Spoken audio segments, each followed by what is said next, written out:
Back to the Culture Call on Praise 93.3 with L. Spencer Smith. Our desire is to reach and empower the community by discussing a cross-section of relevant topics from various perspectives that are essential to its growth and interpersonal connections. Be sure to save our call-in number, 205-752-4800. Be sure to install the free Praise 93.3 app so you can send L. Spencer Smith a message or topic idea. Search for WTSK in your app store.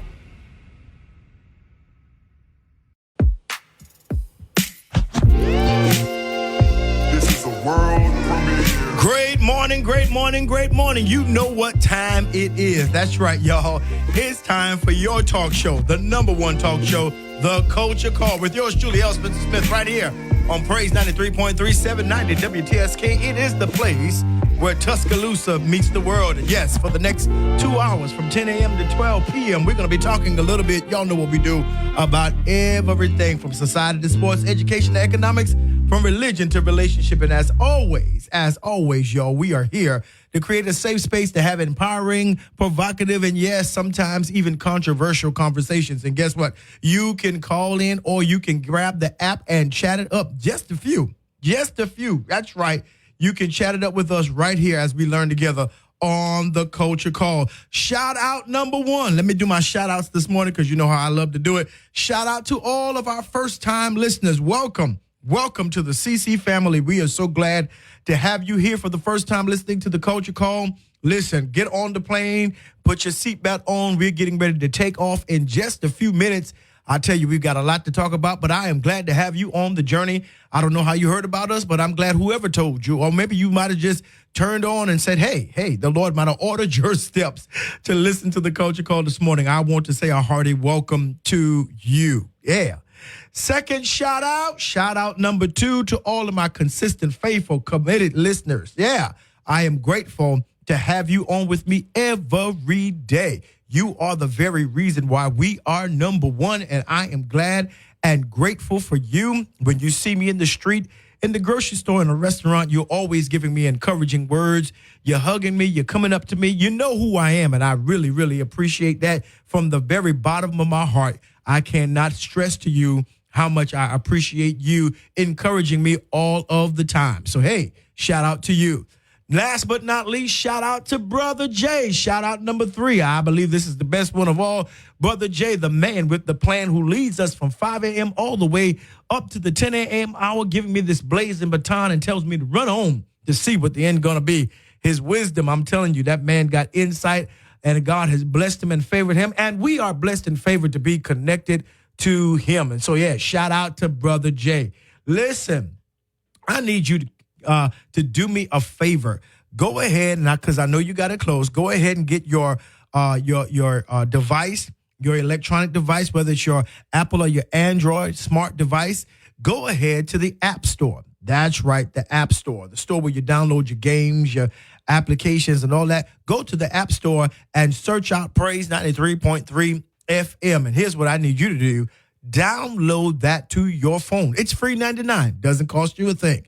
And so, yeah, go ahead and do that.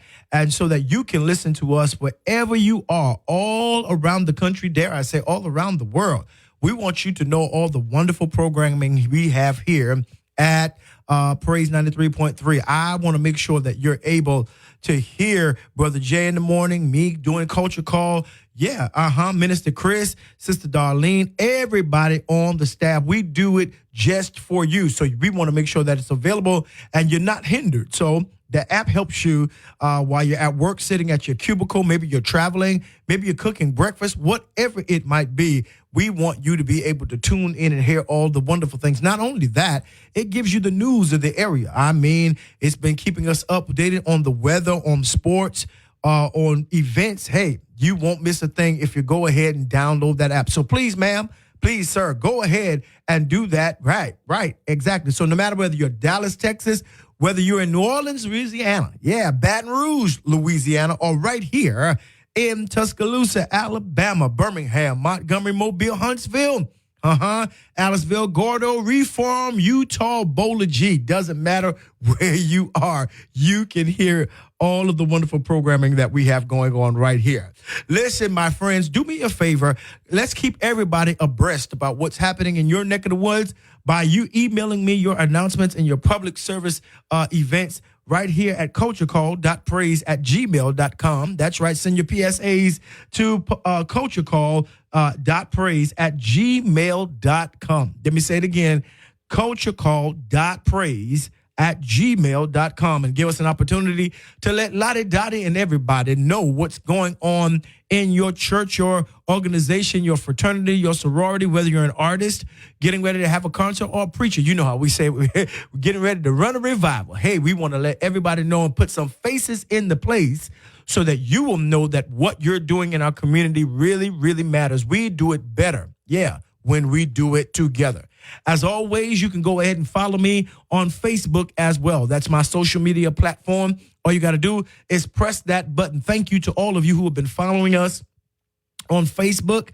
Thank you to every last one of you. I am telling you, you have been blessed. Listen, we're believing that we're going to get at least to 2,000 listeners and followers by the end of the month. So go ahead and hit that thumbs up button, and that's all it takes. It doesn't take you any other kind of information. If you're on Facebook, go ahead and do that. I promise you will be glad that you did. Go ahead. Listen, 205-752-4800 is the number you can call in to chat it up with your boy, or guess what? You can do it on the app as well. Yeah. Now, listen, I've been looking at something that's going on with the app, and many of you have been communicating with me, but I don't get it until way after I'm off the air, right?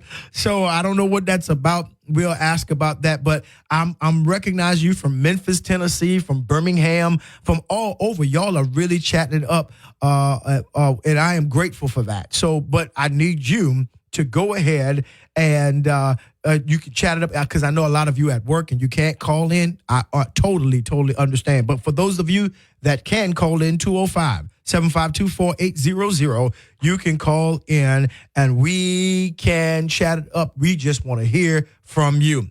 Listen, sit back and relax. Grab you some coffee. Yeah, some Maxwell House or Starbucks. You know how we do it. Maybe coffee is not your thing. Go ahead and get you some herbal tea, chamomile if you're trying to calm down, green tea if you need a little caffeine kick to keep you over until the lunchtime hour. Maybe coffee or tea is not your thing. Well, go ahead and get you some good old water. That's right.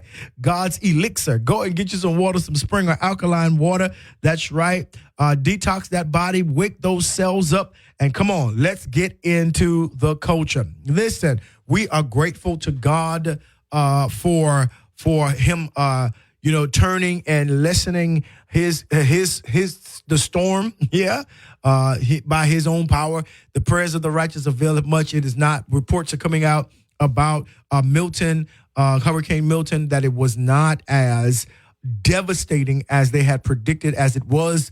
It started off Category 5, I think, which is the most destructive of the hurricanes, and I think it came in at on land rather as a Category 3, which is still a very strong storm, but the surge, especially those that were near water, did not come up to the 12 feet that they had supposed. Now, there are some places that are exceedingly flooded today on the Florida coast, but it is nowhere near what they had expected, and we are grateful for that. To God be the glory. Absolutely. Now, unfortunately, there were some lives lost, but it was at a minimum. We don't like any lives lost, but please understand that we are grateful. We are grateful for the grace and the mercy of God. We are so grateful, and I don't want to ever take that for granted. Yeah, we are grateful. And so the tremendous amount, most of the damage was done by the tremendous amount of tornadoes. My goodness, I think they had about 50 tornadoes in Florida, on western side of the Gulf, Florida, and kind of toward the South Florida region. They had tornadoes which were powerful. Now, we in Tuscaloosa, we know that tornadoes do not play. Let me say that again. Tornadoes do not play. You feel me? And so, yeah, we are grateful that after all of the storm and all of the wind and all of the rain. I am grateful that very little life was lost. But we're going to keep monitoring it. We're going to keep monitoring it.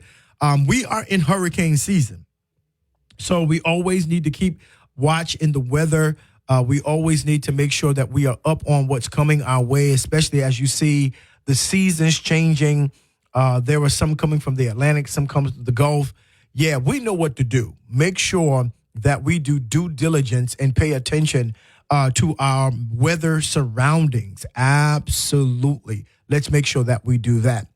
Listen, in other news, I'm telling you, politics is really, we're getting closer. We're in the around about 25, 24 day mark. And October the 21st is the deadline for you to register to vote in the state of Alabama. Yeah, October 21st. And so we need everybody. I'm talking about everybody. We need everybody to go and register to vote. This is a very, I can't even add more varies on that, a very important election. A lot of things will be determined about what kind of country we will be. It is not a policy election as it had been in past times. This is a personality. It's the kind of country that we would love to be, right?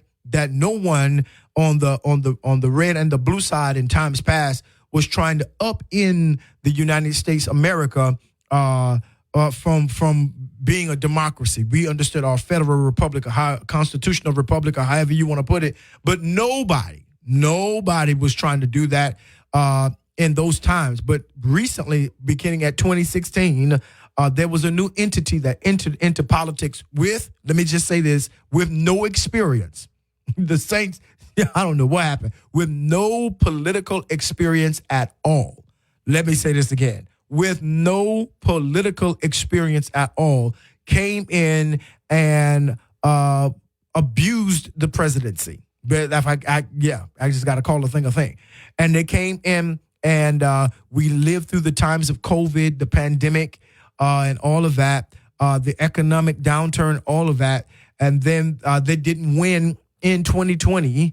And there's been, that's when 2021, January 6, 2021, is when the revolt and the attempted coup on the Capitol of the United States happened because they could not accept that they lost the election. And now that person is running again, which by all common sense is unfathomable in a country that really is sane.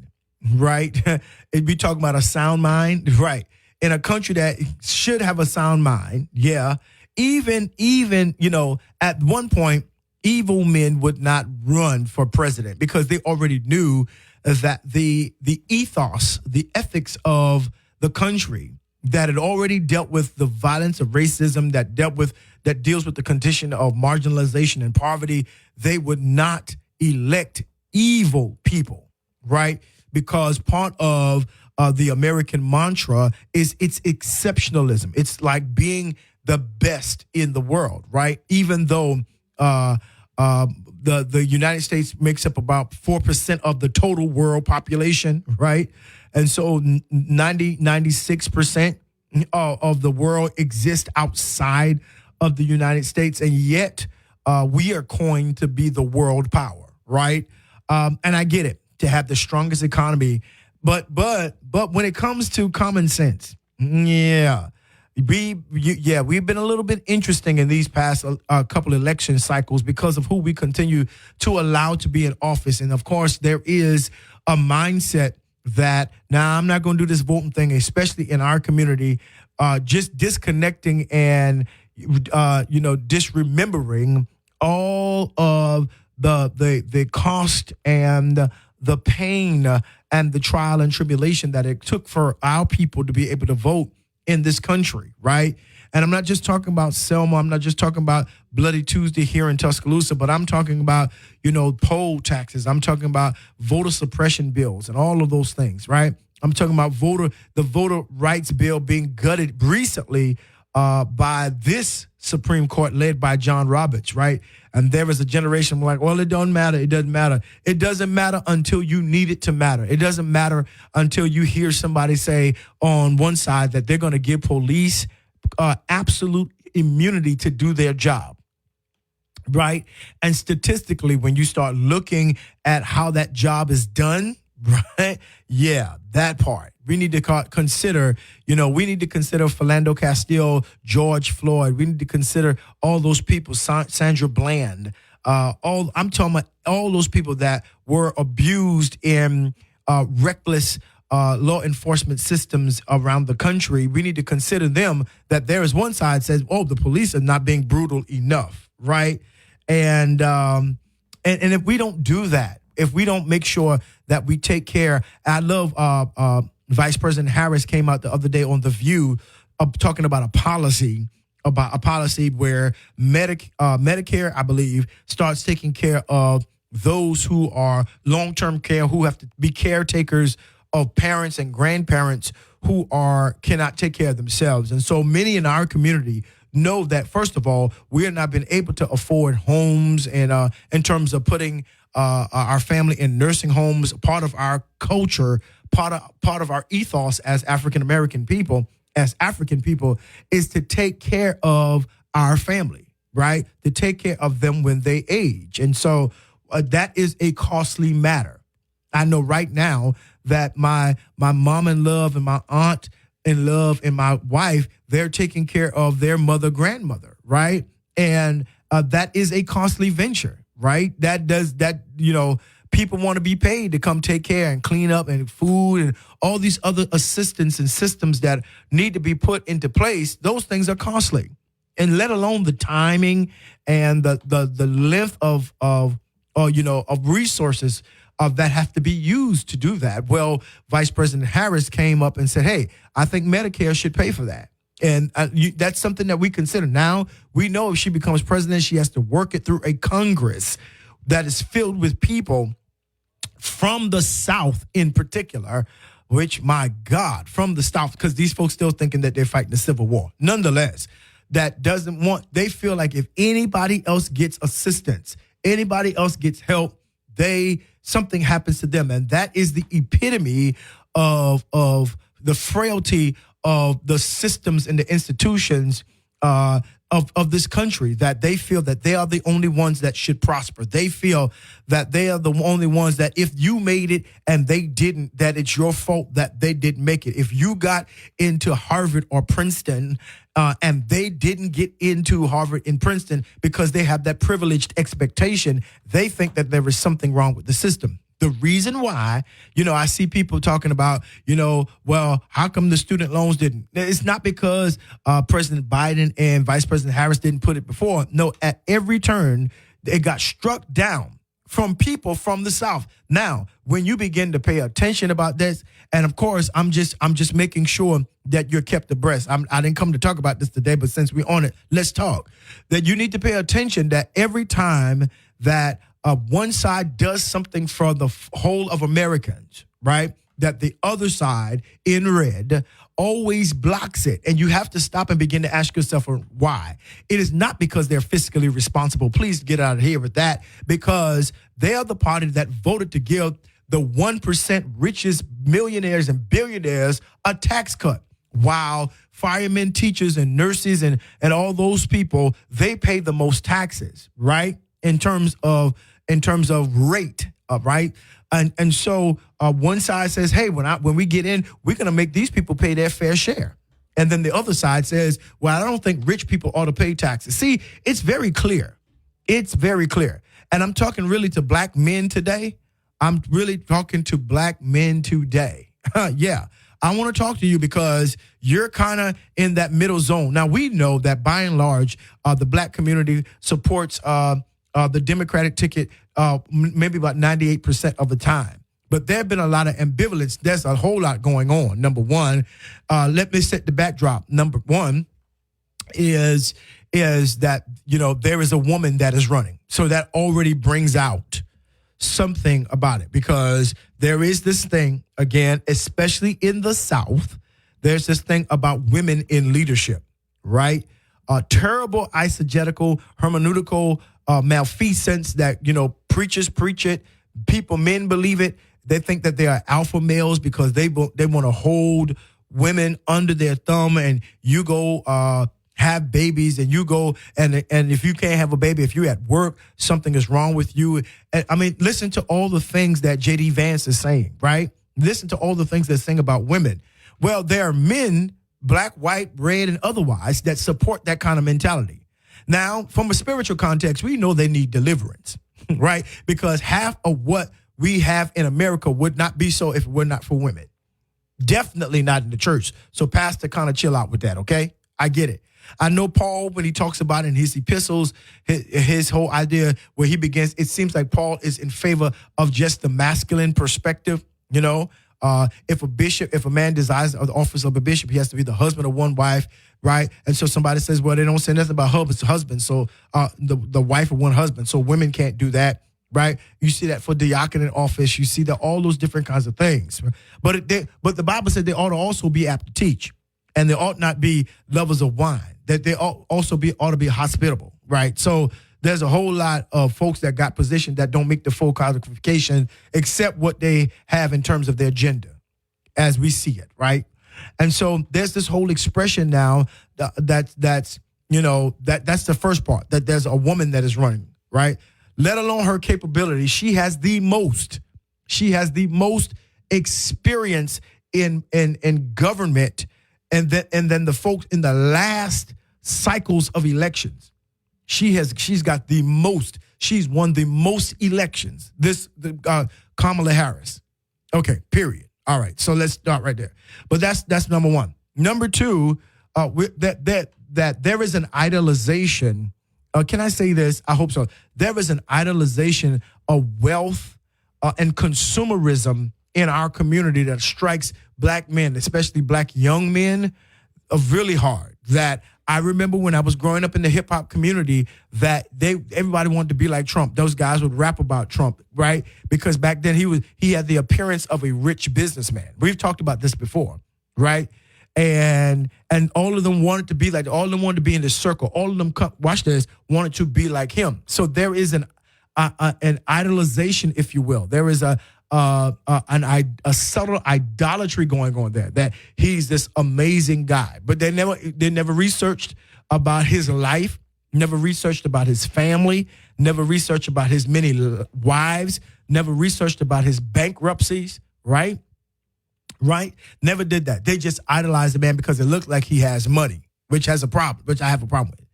And then finally, they feel disenfranchised. And this is the one that, I kind of want to talk about a little bit today, about black men feeling unheard and unseen with regards to the Democratic Party, right? That they feel like in this country that the worth, the value, and the agency of black men have not really been paid attention to. Now, that one I can perhaps agree with.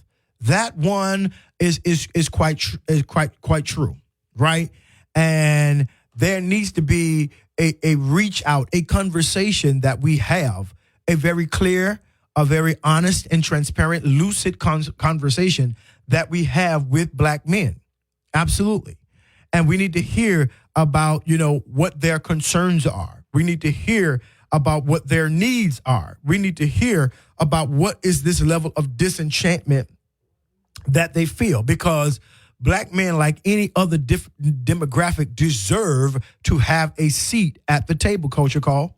That, regardless of what your experiences have been with a black man, right? In relationship, whatever, in church, or what friendships, or whatever, in terms of familial relationships, that person deserves to be heard. That man deserves to be heard, right? And I get the skepticism because, by and large, there is the trope that out there that black men commit all the crime. There's a trope that's out there that black men are absent from their families. There's a trope out there that says, black men don't want to work, not can't find a job, not won't get employed, but don't want to work. And and are highly driven by their sexuality, right? So they're dropping off babies and not taking care of them. They're deadbeat. See, again, there is a hermeneutics theorist called Paul Ricoeur, and he writes a particular thought in the book called Interpretation Theory, and it's called surplus of meaning. And what it means is that you use words to define an individual to create a narrative, right? And so when you hear all of this stuff, when you hear all of the increase of black men in jail, black men being deficient, black men not holding up their end of the family bargain, black men being philanderers, right? Black men being so excessively poly when it comes to relationships. They're not bigamous. They're they're polygamous, right? That there is no loyalty in black men. That they are doing this and they're doing that, or they're not doing this and not doing that. If you keep hearing that in your mind, here it is. That's how you will interpret. That will be, as Ricoeur said, your theory of interpretation. So that whenever you see a black man in person or in culture or society, you will begin to think that that's how all black men are, right? And individually, we could spend all day going, well, you don't know this man, you don't know this man. I mean, all of these things, right? Because part of what this country is looking for out of black men is another Martin Luther King. Not so much a Malcolm X, but a Martin Luther King, right? They're looking for somebody whose rhetoric and mindset is above the hatred of that they show and the disenfranchisement that they show, who's going to continue to have a dream, right? That's going to continue to be the moral conscience, right? They're not looking for Malcolm X that says by any means necessary. They're not looking for that. That's a counter narrative to what they want to set for black men. And as a black man, it offends me because I already know that I am being judged by a narrative that I did not set for myself when people meet me, especially if they meet me in another race, right? That I am, even though I'm degreed, I'm educated, I'm a family-oriented man. I've got 3 kids. I've raised all of my children with my wife. Yeah, I've been married for 29 years, on my way to doing great things. They don't ever see I'm a pastor, all those different kinds. They look first for the narrative. You see, the surplus of meaning. They first try to determine that to see, watch this, how they're going to handle me. And so watch this. Here's what I mean. That when a policeman stops a white guy, he never fears for his life. The white guy could have a gun on the seat, a concealed carry, won't even put it up. Well, sir, listen. And he's not in fear. That white guy will live. If he's wrong, he will live long enough to have his day in court. Yeah, he will live long enough to have his day in court. Or they may not charge him at all. They may let him off with a warning. But when they see black men, automatically their hand gets on the taser. When they see black men, automatically, here is the phrase, they feel like their lives are in danger. You see? And that is something that we really need to understand, that the roles are different. Diddy is in jail. Trump is running for president. Do you see what I'm saying? It ain't the same. There are 2 different everythings. And I believe, hear me now, I believe that bar the triflingness of some of the brothers, and that is a minority of brothers, sisters, society, hear me, that I understand that there are some guys that are trifling in all their ways. I understand that. But for the majority of black men, we're doing what we know how to do in the space that we are given. And we're doing the best we can. And so we need to have an intelligent conversation, not just about, but with black men, so that we can hear what is on their heart, what is on their mind, what are they thinking, how can we help them, how can we assist them, how can we position them to feel like they're worthy and that they're valued in today's society. That's what we're going to be talking about right here on the Culture Call with yours truly, L. Spencer Smith. Praise 93.3, 790 WTSK. Hey, we got flight now. Let's go and keep it right here. Don't you miss a thing. This is a world premiere. And we are back right here on the Culture Call with yours truly, L. Spencer Smith, and we are having an amazing day already. Man, I tell you, we are having a great day already, talking about the needs of black men. I think we need to, we need to take time and really dig into this subject. We definitely do. And I promise you that when we do that, and I'm not just talking about for the election, because, I am concerned about when I turn on my social media, I see blacks for Trump. I am concerned about that. I'm not going to, let's talk about what's real. I'm concerned about it, especially when I see men, because if you listen to the policy orientation, you already know something is going on. I'm like, this can't be for me. Can and not. This can't be, this ain't something that I want for my life and my sons, my daughters, And so there was a level of bewilderment among black men around this, not just this election cycle, but in this country. And it has a history. It has a root system, right?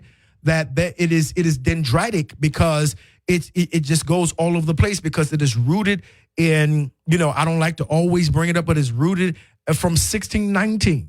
It's rooted in slavery. It's that post-slavery trauma. It's all of that.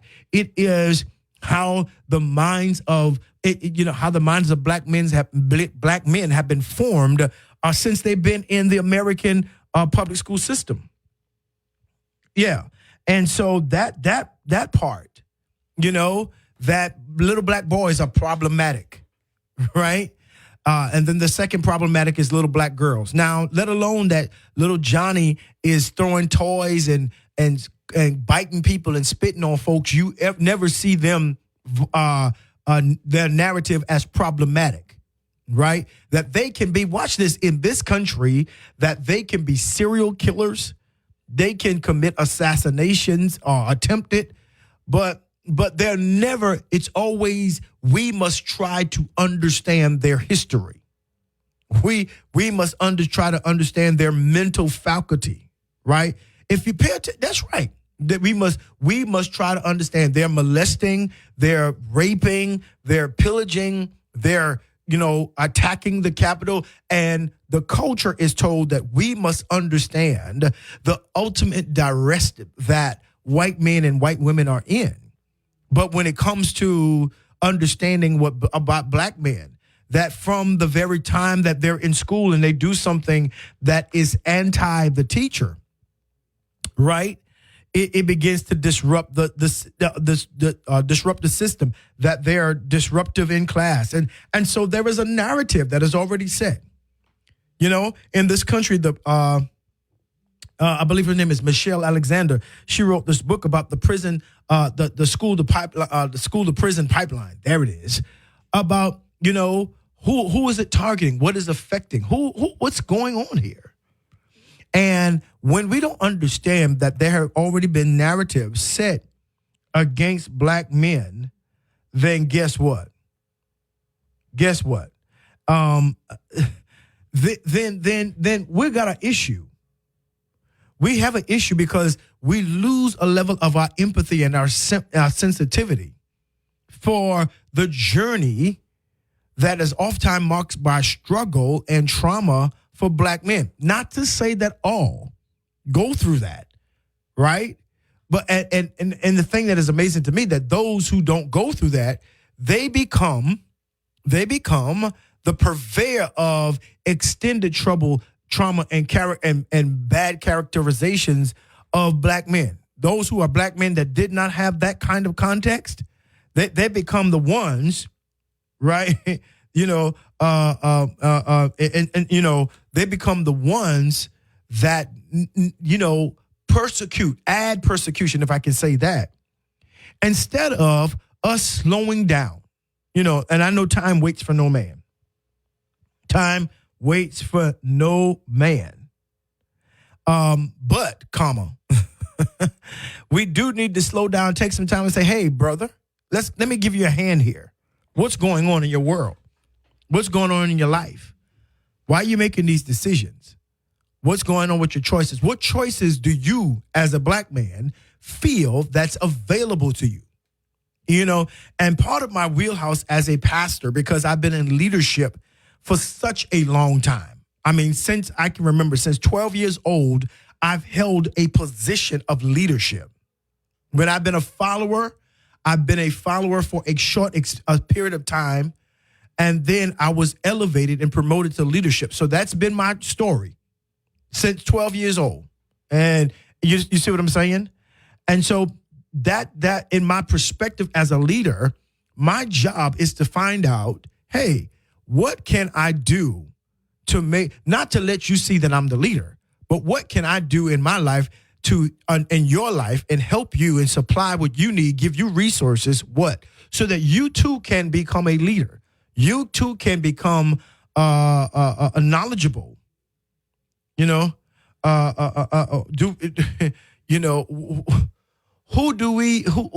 sits down and listen? And one of the things that I did early in the month, might have been last month or maybe earlier this month, is sit down and talk to my men and encourage my men. Not as a pastor, we didn't do thus thou and, turn your Bible to. I didn't do that. What I did was I sat down, and we have this thing at my church called Man Church.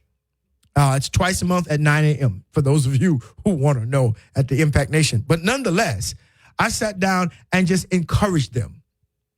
I encouraged them. Let them know that you're doing a good job. I know you can't come to every service.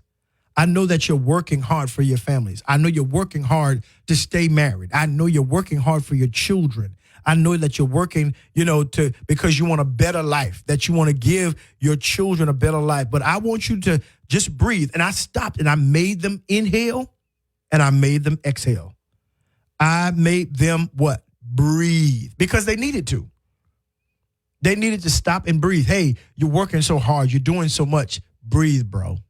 Breathe. Absolutely. Breathe. Because here's what I want you to understand. That if you just breathe, and take in life, right?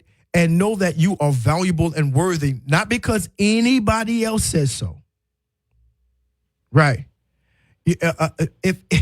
If anybody else says so, right? That you are valuable because God put breath in your body. If for nothing else, you're valuable. And no, here's this, y'all. And I saw tears well up in a lot of the guys' eyes. Like, yo, nobody's ever said that to us. That, bro, you're doing okay. I know you're looking at your bank account. I know you're confronted with many things, but you're doing good. And for a lot of them, that's the first time as black men that they had ever heard that they have been doing good. That's the first time. The very first time. And the sad part about it is that we neglect that that's what they need. We otherize them from prime humanity. That white men are this. They are at the apex of the humanity chart, not because of any kind of divine creation, but because of what they created in the 1900s. Yeah, that part. And even probably a little bit before then, a couple of centuries, right? And then we give the full, there's nothing more dangerous in America, than many have said, than a white woman's tears. We give her the ability to change narratives with her tears. We've just started appreciating the tears of black women. But the tears or the frailties of black men, we don't even regard. right? And so imagine this. Imagine from a little boy and now you're an adult, early 20s, maybe late 40s, 50s, and you've never heard anybody say, hey, you're doing good. I'm proud of you. I'm glad that you didn't give up. I'm glad that you're surviving. I'm glad that all of the things in society and culture that have been against you, guess what? I'm glad that you are still able to show up every day. Do you hear what I just said? That when don't you think they need that too? But there are a lot of angry black men that are walking around, even in church, deacons, pastors, elders. And let me tell you why. Because the whole framework, the whole cosmology of church, the whole cosmology of church has been to accentuate, hear me now, the feminine, even when a man is preaching it. Right? So we can talk about strong femininity in the church, but if we talk about strong masculinity, then somebody's going to get offended because they think that you're misogynistic. Again, I get it. There are guys in the pulpit and in church that function in heavy chauvinism, anti-God, anti-creation, anti-divine nature misogyny. I know this. Highly paternalistic, highly patriarchal. I know this. I've lived this all my life. But we have got to begin to make folks feel like, make men in particular feel like that you are needed here. And not just because you got the keys to the door, but I'm talking about you are in the Bible. This message is for you, bro. This not just for the women to turn around and shout and jump glory to God. No, bro, you can do that too. Whether you cup your hands when you clap and let a little tear go out, you may not dance and none of that, but you're just waving your hand, right? That you are in this. Yeah, joy comes in the morning for you too, sir. Victory is yours too, sir. We're proud of how you take care of your family and go to work and come back home and do what you and spend time with your children and your wife. We are proud of you, sir. God smiles on you too. Absolutely. Space has to be given. Let me say this again. I said space has to be given.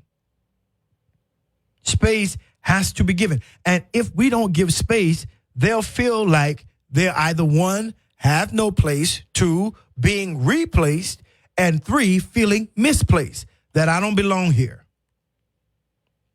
I don't belong here.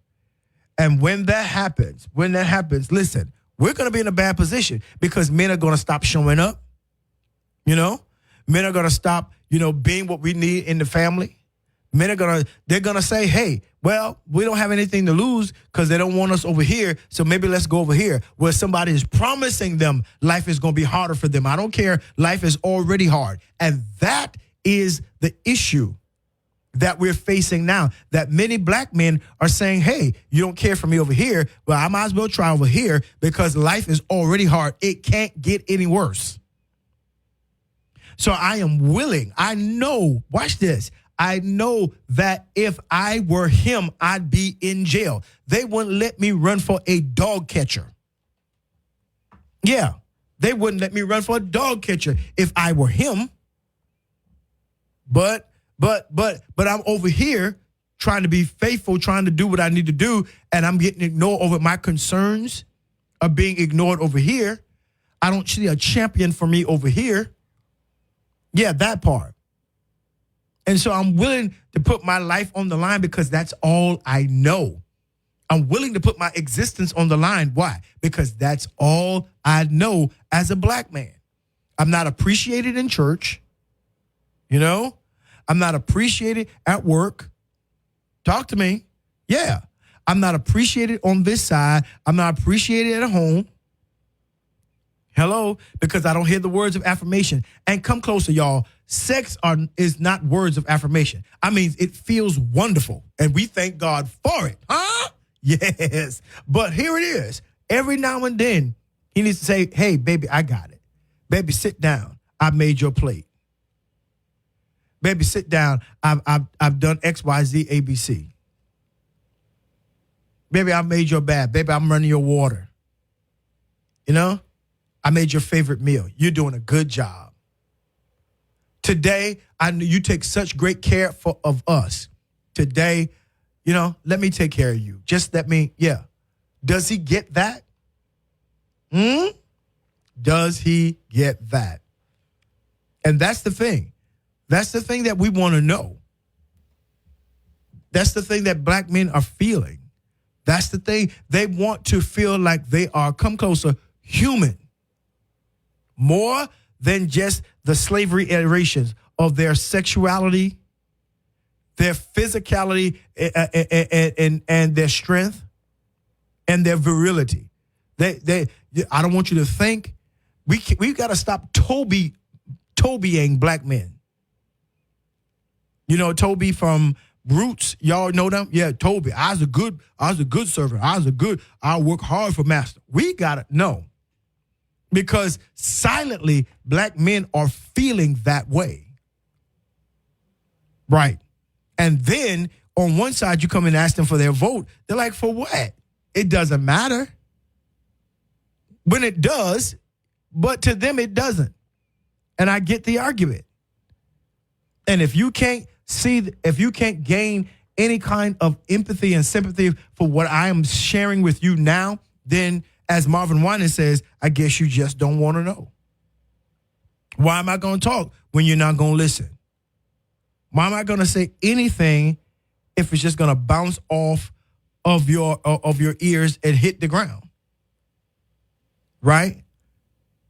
That I need to know that I am more than just a workhorse.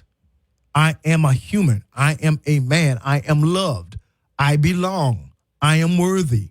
I am worth something. And that is the cry of black men. That is the cry of black men. And once we begin to bring them into the human family like that, once we begin to do that, then we can talk about politics. Then we can talk about decision making, right? Because we got to hold brothers accountable to their decisions. Then we can talk about why they keep making family, having sex and making families and why are you running away from child support? Why you chose her? Sir, if you've got the seed that goes to the future, why did you choose to put it in that incubator? For what? Why did you give your seed to her to multiply? See, we got to have those conversations with black men, but we can't do that if first we accept them as fully human and change the narrative. That's what we're doing today on the Culture Call, right? Changing the narrative. We've got to do it. Yeah. So that, black men can be heard and they can be understood that they are valuable. Absolutely. Listen, this is the Culture Call. I need you to keep it right here. Stay strapped in. There's much more to come. This is a world premiere.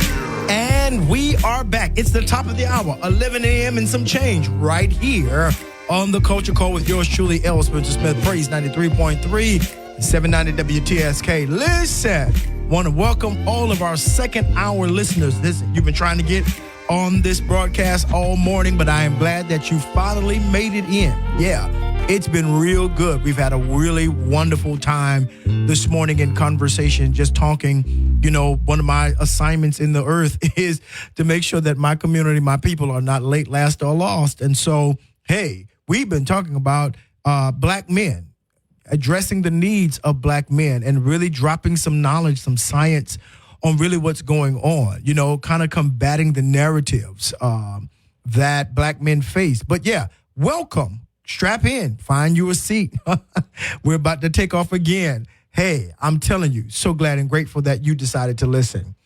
As I was during the break, I just was researching and doing some things. And we, you know, one of the things that we, when we talk about black men and understanding where they are, again, as we focus on beyond this political cycle, there was an existence prior to, an existence that will be an existence post this election cycle.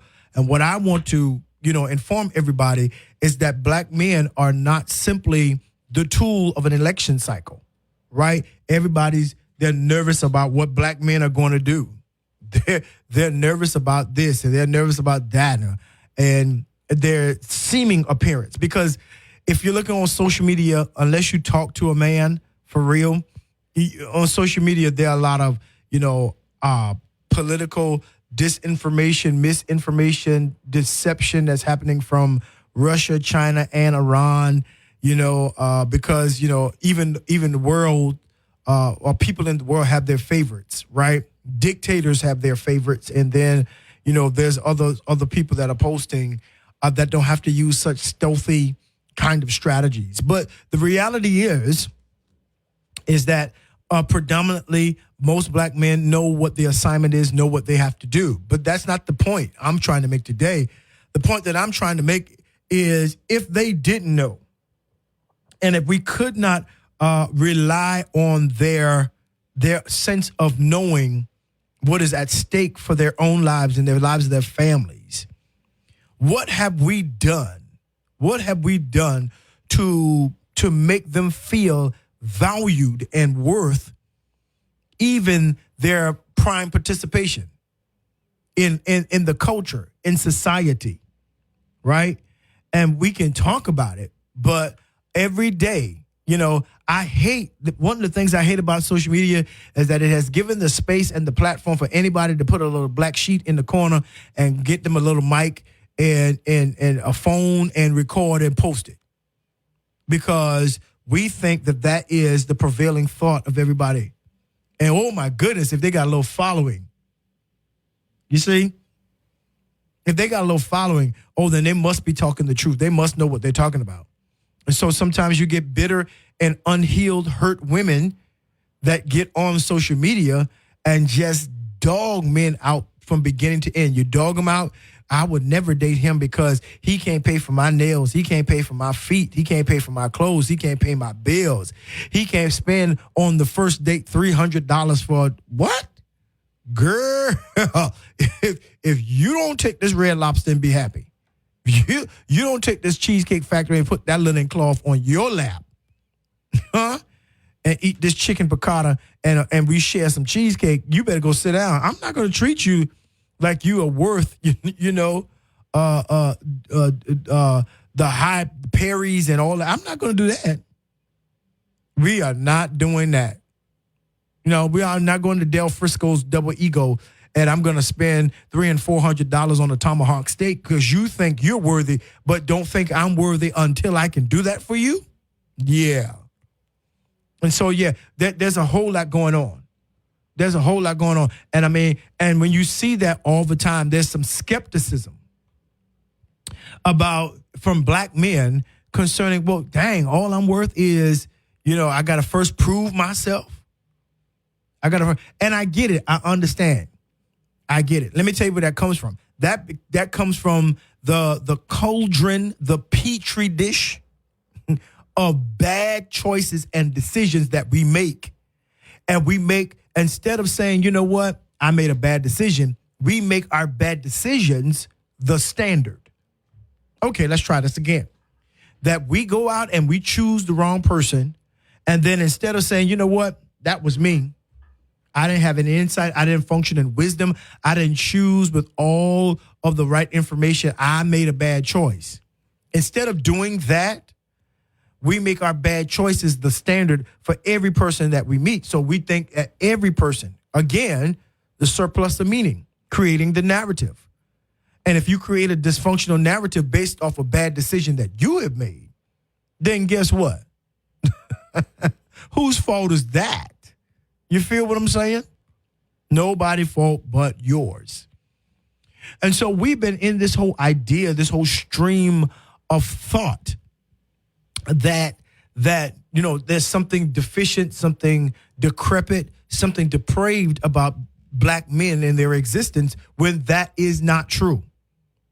As a black man, that is not true. I'm telling you that it is not. From me, my dad, my brothers, my late father, my brothers, that's not true. No. For the men that go in my church, no. Huh? For the men in my fraternity, no. No, absolutely not. And so, I mean, for every negative stereotype, I could point out a man, a black man at that is breaking it and shattering it on the ground of his own reality and on his own life. Right? And so we have to stop talking about the majority like they are the prevailing standard that we should be judged by. You feel what I'm saying? Last night I began to teach the church. I was talking to the church about this concept of wisdom, the concept of wisdom and failure to apply wisdom. And one of the things that I was challenging is this whole idea of when you don't know who you are, right? The scripture tells us a particular thing about, watch this, that God, Paul prays in Ephesians chapter number 1, I believe around verse number 17, that the God of our Father will give you the spirit of wisdom and insight, spirit and revelation in the knowledge of him, that you might know what his calling, his expectation of the calling that he placed on your life, right? In other words, I begin to share with them that is the foundation of wisdom, that you don't know how to choose and decide if you don't first know what your calling and your purpose is. Now, why do you bring that up? Because there are a lot of black men that have never really been taught and never really been spoken into of what their calling and their purpose is, what their destiny is. And yet, we're trusting them with a powerful tool and or weapon called a choice and a decision. Without having any kind of knowledge what they're called to do, what they have been made to be, what their purpose is in the earth, we're just out there letting them run. And I'm talking about for young boys. We don't have a rites of passage in our community. We don't have systems of affirmation. We don't have a bar mitzvah in the African-American community. We should, not in the African-American community, in the African community and our motherland, yes. But in the African-American community, no. Jews have bar mitzvahs. When the boys are 13. And when the girls they have a bat mitzvah when they are 12. They are declared by their community that now you are adults. They go through this litany of learning and understanding Hebraic culture, Jewish culture, Judaism as a religion. They go into all of that before they're even declared. And watch when they're declared as men and women at 12 and 13. Right? That is when you become responsible for the reproductive agency of your own bodies. But when people don't know what they're called, when they don't know what their purpose to do, and then we place in their hands to make a decision without any training mechanism, with just with the tools that they've gotten from their environment. Well, what if their environment is broken? See, here's the deal. Now, the reason why I bring this up, Culture Call, is because we have a tendency to, we have a tendency to create stereotypical mindsets for black men in particular, and black women, but black men in particular today. Yeah, we have a tendency to create mindsets, and we've not given them the tools to make good decisions. We've not given them the resources that they need. Watch this, y'all. We've not verily given them the protection that they need. We've adopted this, hey, however they feel. No. We don't sit with them by the wayside as, the text commands us. We don't really make sure that a law is placed in their heart and on the frontlets of their eyes, around their neck, that is ever apparent in every action that they do. We don't stop and tell them that you are a great one. You are this, you are that. We give them names and we don't understand what the meanings are. We name them after cars,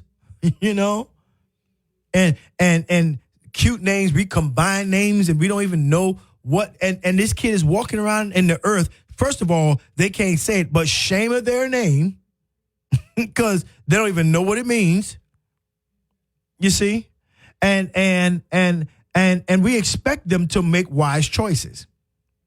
We name them all these different kinds of things, and that's my baby boy. And we love having a baby, but we have to rear them to be able to understand what it means to be a black man. Yes, in America. Yes.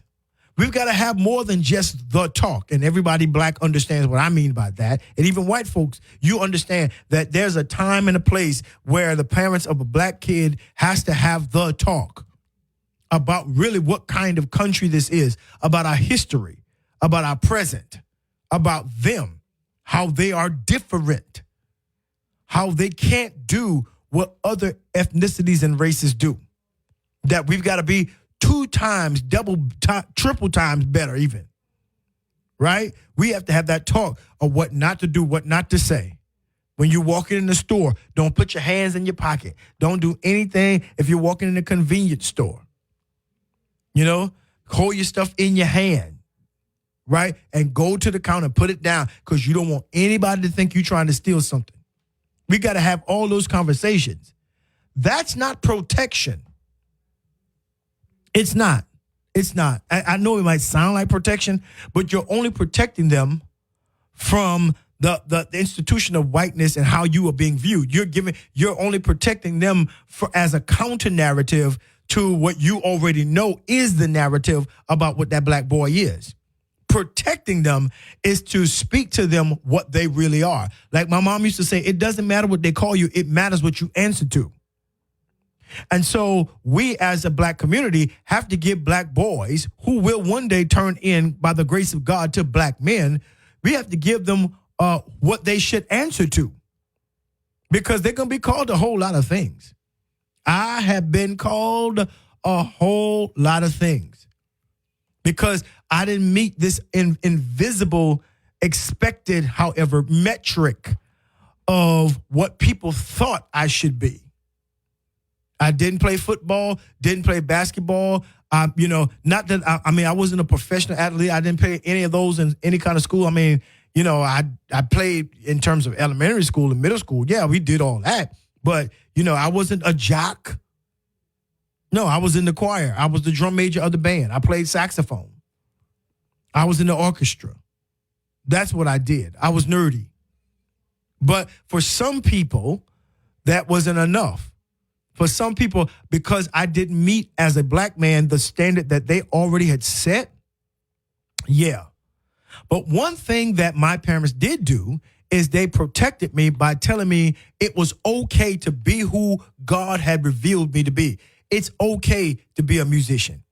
It's okay to be a singer. It's okay to have this high voice. It's okay to be a church boy. For whatever reason, God is not allowing you to do X, Y, Z, A, B, C. He allowed my brothers to do it, but he didn't allow me.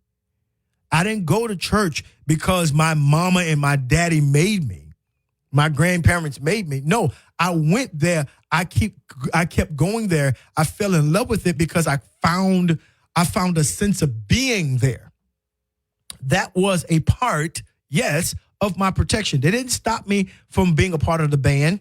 They didn't stop me from, but I had a sense of who I was, no matter where I was. And my question today, Culture Call, is that what are we giving black boys that again? Are we having conversations? Fathers, are we sticking around to give our sons that kind of identity protection that perhaps we may not have had? Yeah. See, that's what I'm talking about. Because the world is going to treat us not by the definitions of what we know ourselves to be. See, because the world will do just like Satan did to Jesus. If thou be the Son of God, then do this. And you got to have a counter narrative like Christ had.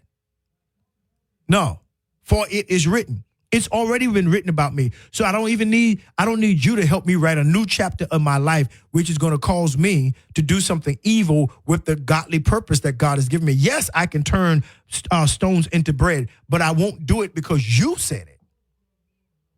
If I did it because Satan said to do it, and I just did it because I have the ability to do it, then I'm a part of his satanic plan.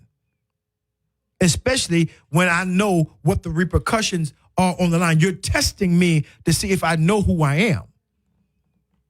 And see what I'm crying out as a black man is that's what happened to that's what happens to every black boy, every black young man, every black adult man when he walks out of the door.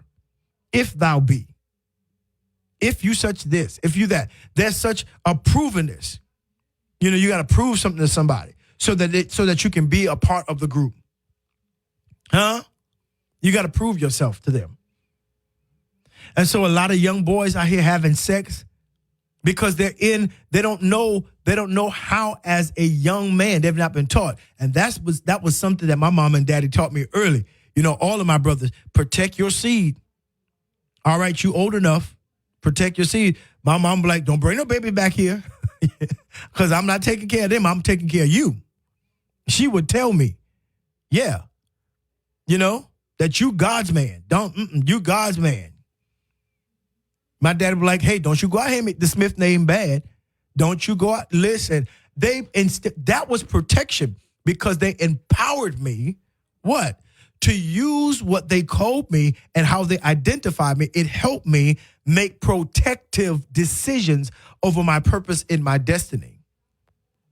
So there were things that they didn't have to be around me and didn't have to tell me not to do. I knew not to do it because they instilled in me a sense of identity. And that's one of the things. We've got to break the stereotypes off of black men from whatever age they might show themselves to be and give them a sense of identity, which will help them with their decisions to protect, their decisions of protection. You feel what I'm saying? Because if we don't do that, there's already a definition. There's already a definition that they're gonna have to deal with. A counter narrative, a counter definition, a counter purpose, a counter destiny. Yeah. The power of choices. We have to look at them and not because here's the truth. We take very good care of girls. We do that. By and large in our community, we spend the time to invest in girls, in our black girls. We do. We could do more, absolutely. And we know that some girls come from homes that do not. I get that. But the reality is, as a community, we do it. But we don't do the same for black boys. We tell the girls, don't you go out there, don't you get pregnant, make good decisions, do good in class, blah, blah, blah. We show up for that. We'll show up for a boy if he is doing football, basketball, track, baseball, for his athletics. But what about that one that sings in the choir? What about that one that has a brilliant thinking mind and going through academic bowls? Do we show up for them for that? What about that one that loves art? Do we show up for him? You see what I'm saying? So we got to begin to do better culture call and hold ourselves accountable to that reality. Yes, we got to hold ourselves accountable. We got to do that because if we do not, then what we get from black boys, black young men and men in general, black men, is what we expect. Are we investing in black men enough? Okay, let me say it again. Are we investing in black men enough? And I think once we begin to really, really answer those questions, once we really begin to sit down in that, to understand what that means, what that entails, then when somebody sees that you're investing in them, it changes the idea of who they believe they are. It changes the idea of who they know themselves to be, right? And so we got to do that. We've got to do that, right?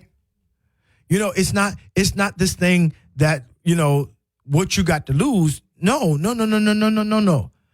See, because when you ask me that, then I'm going to tell you, here's what I got to lose by fooling with you. Here's what I have to lose by doing this. Here's how me sleeping around, here's what I got to lose. Yeah, she fine, but she's not on the intellectual level that I need her to be.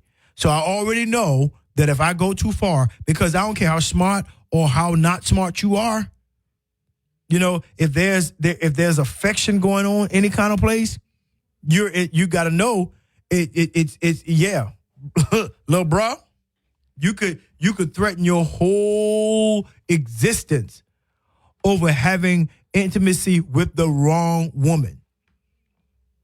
Yeah. And that is not to castigate women at all. So calm down, sis.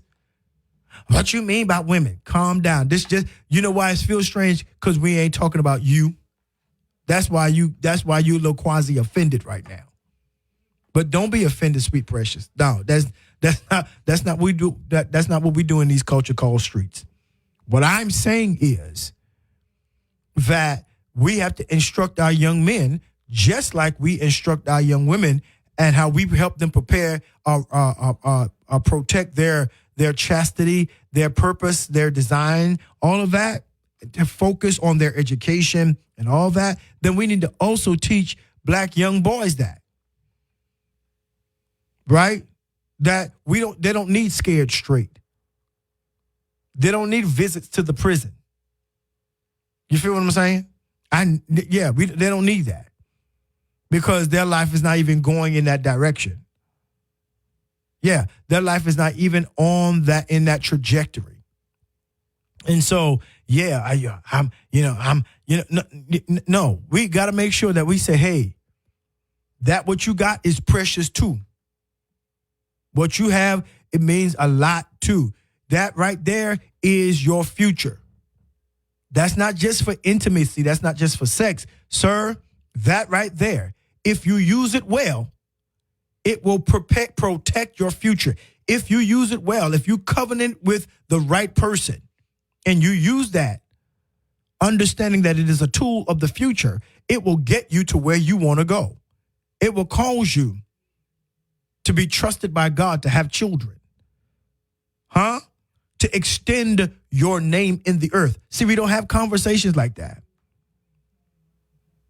We don't have conversations like that. First of all, because there's a culture telling them that's whack. It's telling you, get as much as you can or lie about it. That's how it starts off. We start sexualizing little boys and giving them girlfriends really early. We don't necessarily ask them what they want to be and what they want to do and all that. We're like, who you like? Who you like at school? Who like you? We set the narrative. That's what we do, y'all. We set the narrative. Then they get older and we thinking, oh, that's my little man. That's my ladies' man. Right? And so we already try to get him to objectify not just the girl, but himself. Yes, Culture Call. That's what we try to do. Folks, that's what we do. Then they get in their teenage years and they start exercising that because now their hormones have caught up with their desires. And we have basically, molded their passions and created for them lust. So that they're in middle school. And the prime thing in their mind in middle school is, man, what kind of girl, what girl I'm going to get? This and that and that. And not even understand that will have, right, one bad decision will cause a cascading effect on their entire lives. And so when we talk about, stereotypes of black men, what I really wanted to say is our community helps create those stereotypes. We do it. It's not just what we consider, quote, the white man and white society, right? No, we do it. We do it. We don't wake up their mind. We wake up their private parts when they come into the world. In daycare, in kindergarten, first grade, elementary school, primary school, middle school, junior high, high school, and then when they really grow up, We place that kind of onus upon them because they're already in a atmosphere where they've got to do that to make themselves feel valuable, make themselves feel like the man, to have friends. You know, one of the things that I did was found friends like me. I found guys who in band. I found guys who like to sing. I found guys who like to play instruments and things. Yeah, I found guys who like to go to church. Yeah, that's what I did. Because I knew I wasn't a jock, right? I knew I wasn't a jock. I knew it. It was just not me. Not because I didn't have the build for it, not because I didn't have the speed or the strength. It just never woke up for me like that. You feel what I'm saying? And you got to start thinking, our community, we have to start thinking about those boys. That purpose, call, and destiny doesn't work up in a type A, an alpha male fashion. And before we label them as gay and or homosexual, as punks or whatever you want to call them in those slang vernaculars, before we create a definition that really does not exist, right? Because they are different than our standard norms, then we got to start thinking about how to allow ourselves and create and expand our language. We've got to use what we call linguistic philosophy and learning how to speak what we want to see, speaking so that they can become the best that they can be, that God sent them here to be. We got to start thinking about that. And we can't be glib about it either. We've got to be very intentional about that matter. Culture call. Absolutely. Because if we don't, the streets are going to name them. If we don't, sex is going to name them. If we don't, teachers and the educational system are going to name them. The media, the culture will name our young boys. And remember, young boys grow up to be black men. Right? And it is easier to start when they first come out, when they're first in their home, when you're in their home, and they're depending on you for that, than to try to fix them when they're broken. It's much easier. So, yeah, culture call, black community. We got a lot to do with regards to breaking stereotypes of our black men. Hey, this is the Culture Call with yours truly, L. Spencer Smith. I need y'all to keep it here. I'm telling you, we are cruising at a nice altitude, but guess what? We're getting ready to land in a few. I don't need you to miss one single solitary thing. Keep it locked right here. We'll be right back. This is a world premiere.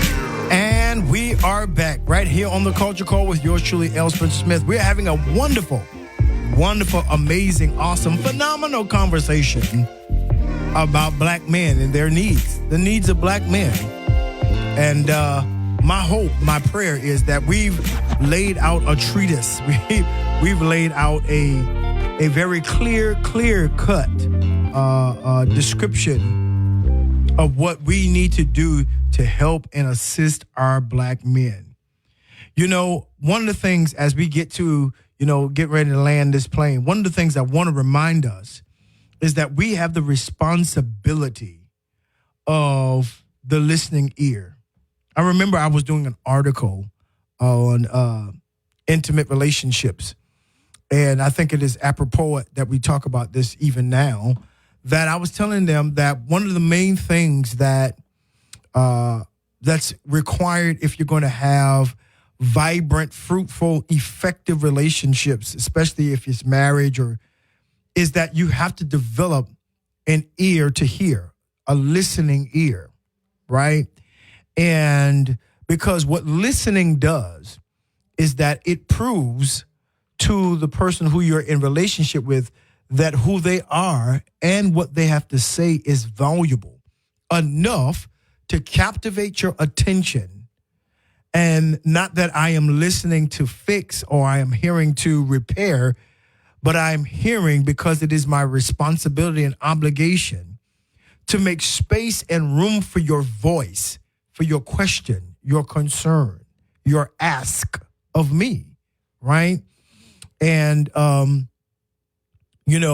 There was a song when I wrote it out. I mentioned it earlier about Marvin Winans on his record. I believe it's Alone but Not Alone. That song, he said, I guess you just don't want to know. You just don't want to know. If you don't take the time to hear and listen to my full concern, if you don't take the time to listen to really what I have going on in my life, my hurts, my pains, my fears, my failures, my flaws, if anything that I say to you meets an ear that is critical, meets an ear that doesn't have time to hear, that does not value what I have to say, or you just talk about, no, if I'm in a relationship with an individual like that, then 9 times out of 10, well, maybe even 10 times out of 10, I'm going to begin to disconnect and separate myself from you, because you're asking me, you're asking me how I feel. You're asking me what's on my mind, but you won't listen, because once I start talking, you start talking, and you hijack the conversation and you make it about something about you or what I'm not doing for you. When the conversation, and ladies, I need you to hear me, when the conversation ain't about you. Okay. It ain't about you. Sis, it's not about you. It's not. And so you've got to be able to develop a listening ear.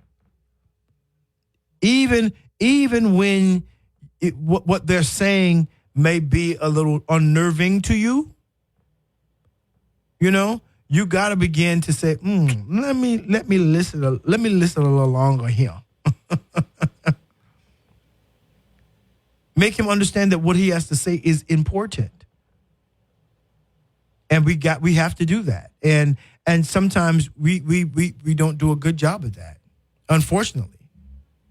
And the sad part about it, here is the sad part. The sad part about it is that we get to a space to where, since you don't want to listen to what I got to say, I ain't going to say nothing. So a lot of men are living in the prison of silence, right? Because, when we do the studies, women have thousands of more words than men do. Men want to tell you, get to the point, but they want you to hear, they want to be heard. Women are better articulators of their situations, their feelings, their emotions, their places in life, right? Men, it takes them a little time to get the verbiage right, to process it. Because in men's mind, I know if I say the wrong thing the wrong way, I'm going to be penalized. And I know that it's going to be difficult for me trying to fix it. Because, so that's what you think. So that's what okay. So I'm moving at the speed of not offending you. And I'm moving at the speed of making sure that I process my thoughts correctly so that I can get my emotions and my feelings out so that you can hear and know exactly where I am. Not where you think I am, but where I am. And that has become increasingly difficult when I talk to men. They're like, hey, this is the first time I felt like I've ever been heard. I'm like, what? What do you mean by that? No, I'm serious, Pastor. This is the first time I feel like anybody's ever heard what I had to say.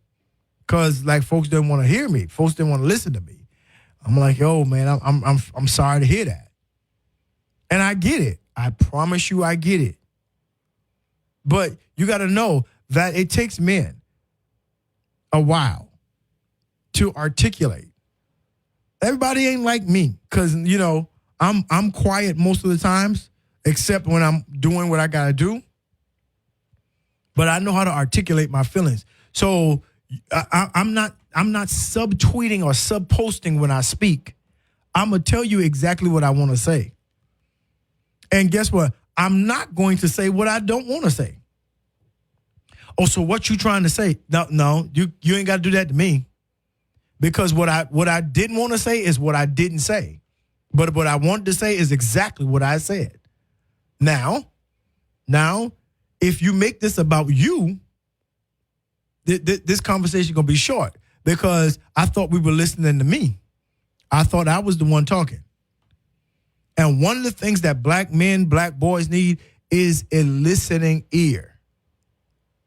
As people, a society, a culture, relationships, wives, children, co-workers, we need people that will listen even when we're not articulate. And then the caring individual, if we're not articulate, will help us clarify, well, are you trying to say? Well, give me a little bit more about that. I'm interested to understand why you feel that way. Tell me a little bit more about that notion that you have. Yeah, I want to know a little bit more about that. See, you got to learn how to, because the more comfortable that he feels, the more he will talk, the more honesty, the more transparency that men will explore if he feels comfortable even having a conversation. But he's already concluded in his mind. He's sitting in the garage because he don't want to come inside because I don't want to have to deal with what I'm dealing with and have to deal with you. That now I'm fighting on two fronts because you haven't developed a listening ear to hear the concerns. This country needs to develop a listening ear, for black men. You know, Ralph Ellison, a great African-American author, wrote back in the 70s, 60s, 70s, he wrote this book called The Invisible Man. He says, I'm invisible, you see. You understand? Because nobody wants to see me. Nobody sees me. That's why I'm invisible. It's not that I'm not here, but you've decided not to see me. You feel what I'm saying? And I don't know what man, I'm a boy or teenager I'm speaking for today, but we are not seeing them because we've made a decision not to see them. They're invisible, although they are there. They're only visible when they do something wrong to most of society. When they do something that's not up to the standard of society, so then that's an issue. That's a problem. That becomes problematic. Yeah, that part. And so they're sitting there like, yo, well, then what am I doing? Why do I keep coming? Why do I keep trying? Why this and why that? And I get it. Totally understand it. However, we got to figure out to develop a listening ear in our homes, in our communities, in our schools, from these black boys, these young boys. Listen to their complaint. Listen to their fear. Yeah, listen. Make them comfortable to have conversations. Yeah. Don't predict to think that you know what's going on the inside of them. Give them their full agency. Give it to them. That's right. Give it to them. Let them explore the nuances of their heart. One of the things I used to love to do was talk to my cousin when I was a little boy, but not so much a teenager, my cousin Terrence, because we would talk, and he had a stutter, and I would always, hey, just take your time. I ain't going nowhere. Talk to me. We were best of friends growing up. Surround yourself with people who, no matter how difficult it is for you to form the words, black man, find you somebody that's going to listen to you.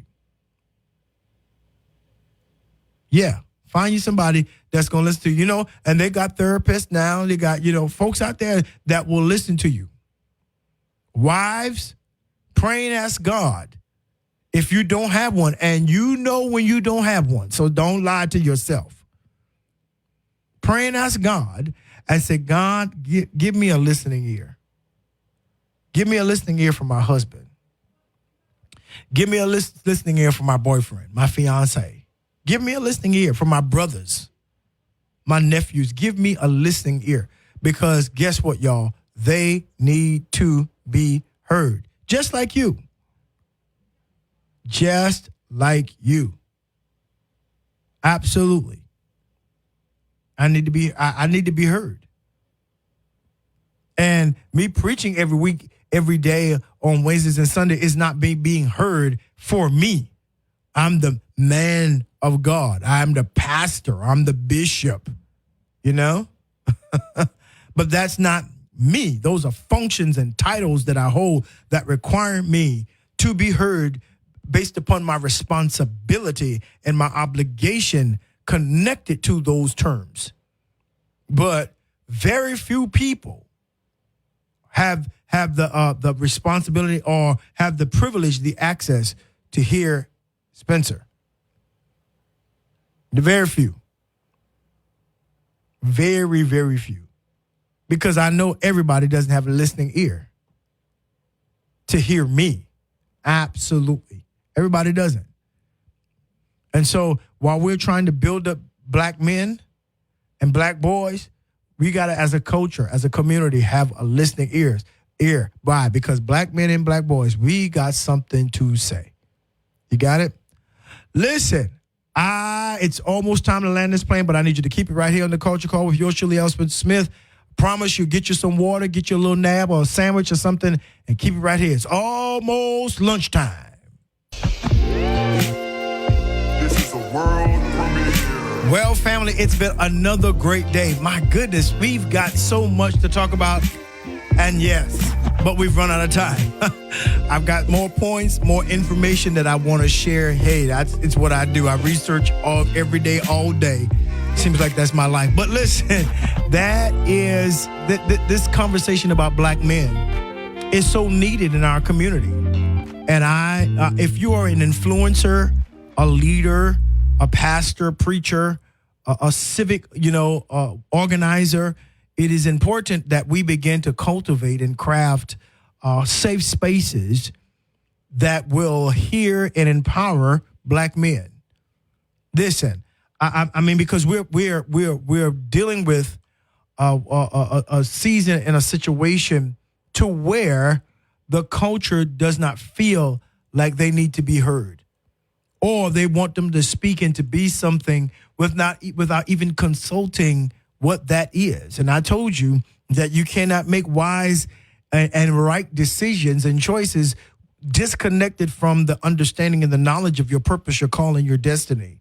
And so we've got to begin to create forums and even plans of rites of passages for young boys that we as a community can begin to speak into them, prophesy into them, to give them words of affirmation, words that they can hold on to, words of protection, words as both tool and weapon against the onslaught of the bad definitions and narratives that come up against black men every day.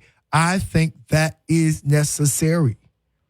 And we can't just sit by and watch people define our sons, our fathers, our nephews, our brothers as something that we know in our community that they are not. We can't. And so we've got to begin to put our heads together and our hearts together to gather. Yeah, to gather together, to feel, to begin to, to say, hey, my brother needs to be heard. You know what? I think I'll do that. I think I'll look into that because, hey, this is an important conversation. As a black man, I'm telling you, Culture Call, hear me as we get ready to touch down on this runway. This is so important. So many of our young boys, so many of our teenagers, so many of our black men feel forsaken, forgotten, and lost. They feel fugitive in this community, and we can do better if we learn how to address the needs of black men. And I know you agree with me. Absolutely. Listen, until tomorrow, at the end of every phone call, my grandmama and my mama used to say, I love you a bushel, I love you a peck. I love you a hug around the neck. Listen, this has been the Culture Call with yours truly, L. Spencer Smith, right here on Praise 93.3 FM, 790 WTSK. I am wishing that you have a wonderful, great day, an effective and intentional day of love and happiness and joy. Don't forget, continue to pray for those who have been suffering, who are suffering currently under Hurricane Milton. I promise you, the effectual prayers of the righteous do avail much. Listen, y'all have a great and awesome day. Catch you tomorrow. Peace.